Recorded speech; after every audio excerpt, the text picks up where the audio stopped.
Hello guys, good morning.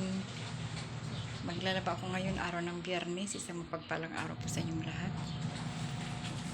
Yan. Kailangan kong maglaba ngayon guys para bukas. Hindi na ako maglaba. Kasi araw ng Sabado bukas mayroon kaming hayo.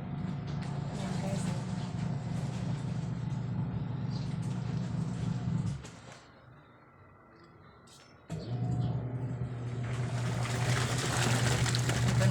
Nakabanlaw na. Inunan ko muna yung puti para mabanlawan. Tapos ito nakasalang na.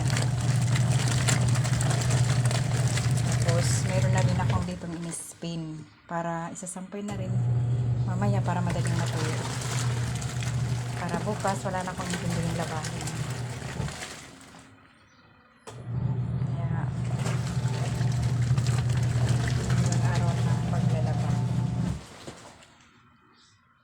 Salamat po guys. Bye. God bless.